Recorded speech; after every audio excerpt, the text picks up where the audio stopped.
जिला शाहजहांपुर के अंतर्गत कटरा में मोहल्ला तिशबाजा निवासी शजो बेगम ने नगर के बाजार में इनके सोने चांदी की दुकान है। शजो बेगम ने 15/6/2019 को सोने जेवरात 15 तोले वजन के एक ब्लैंक चेक बैंक बिना अकाउंट भरे सिक्योरिटी के पास से राजकिशोर गुप्ता के पास गिरवी रखकर 3 लाख रुपए लिए थे और उसके उपरांत राजकिशोर ने शजो बेगम को 10% ब्याज पर प्रति माह देना होगा बताया था, जिसे शजो ने अपना मूल्य का ब्याज राजकिशोर गुप्ता को प्रति माह देती रही।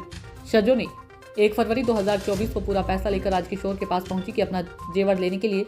राजकिशोर ने पैसा तो ले लिया पर जेवर को 2 दिन के बाद देने को कहा, पर जब शजो बेगम 2 दिन के बाद जब जेवर अपना वापस लेने पहुंची तो राजकिशोर ने गाली गलौज करके धमकाते हुए पति पर फर्जी मुकदमा लिखवाने की धमकी दी और चेक को फर्जी तरीके से 6 लाख रुपए की जमा राशि भरकर बैंक में चेक में बाउंस कर दिया गया, जो कि शजो बेगम के पति पर झूठी शिकायत और फर्जी तरीके से मुकदमे का दबाव बनाने लगे। शजो बेगम और उनके पति ने पुलिस से गुहार लगाई है निष्पक्ष होकर मामले की जांच कर राजकिशोर गुप्ता पर गंभीर धाराओं में मुकदमा दर्ज कर लिया।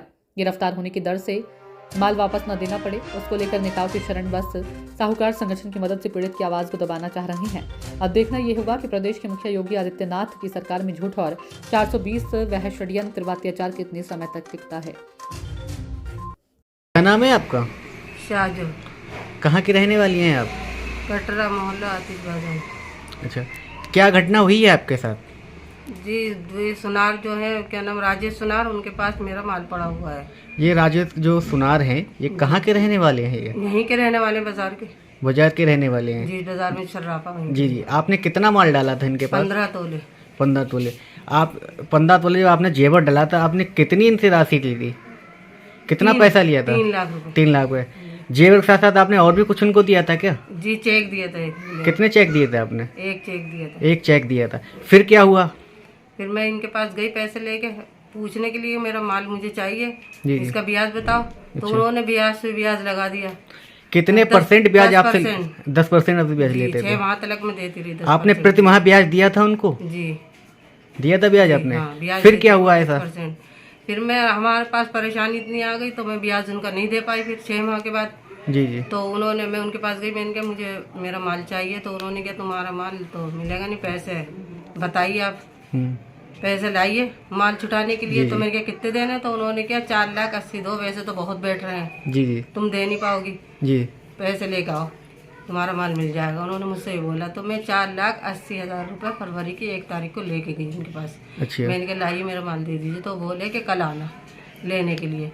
जब कल पहुंची तो उन्होंने फिर टला दिया मुझे, बोले अभी गांठ नहीं मिल रही है, जी जी, अभी रुक जाओ 1 आध दिन फिर आना। फिर मैं 4-5 दिन ऐसे मुझे टलाते रहे। फिर बोले कि क्या नाम, आपका माल नहीं मिलेगा, वो डूब गया और आपका चेक मेरे पास है और आपको ऐसे ऐसे तुम्हारा आदमी को हम पकड़वाएंगे, मेरी पावर बहुत है, जी जी, सब जगह है मेरी पावर, तुम हमारा कुछ नहीं कर पाओगे। नहीं ऐसा क्या हुआ जब आपने क्या ब्याज मौके पर नहीं पहुंचाया क्या? प्रति माह आपने ब्याज नहीं दिया उनको? नहीं, ब्याज में उन्हें देती रही, 6 माह तक दिया। फिर जो रुक गया था ब्याज। जो आपका हिसाब हुआ था 4,80,000, आपने उनको जमा राशि दी थी? जी। फिर वो आपका जेवर क्यों नहीं दे रहे? वो इसलिए नहीं दे रहे कि चेक जो उनके पास है, उस चेक के दबाव में मुझे वो कर रहे हैं। अच्छा, आपने इस मामले की शिकायत किसी आला अधिकारी से की है? जी हाँ, एसपी के पास गई थी, वहाँ मेरी सुनवाई भी गई थी, लेकिन अभी तक मेरे पास माल नहीं आया, मुझे जेवर मेरा नहीं मिला। अच्छा, एसपी साहब ने आपको क्या आश्वासन दे दिया था? उन्होंने, एसपी साहब ने आपको क्या आश्वासन दिया? उनके ऊपर मुकदमा कायम कर दिया था। मुकदमा उनके कायम हो चुका है? जी। अच्छा, अब आप प्रदेश के मुखिया योगी आदित्यनाथ से क्या चाहती हैं? जी, मैं ये चाहती हूँ मुझे इंसाफ मिले और जो मेरा जेवर है वो मुझे मिलना चाहिए, चेक मेरा मिलना चाहिए। मेरी बच्ची बैठी भी है ना, मैं बहुत परेशान हूँ तो टाइम। फिर से मिलेंगे जल्द ही ताजा खबरों के साथ। बने रहिए हमारे साथ, देखते रहिए हिंदुस्तान न्यूज एक्सप्रेस लाइव।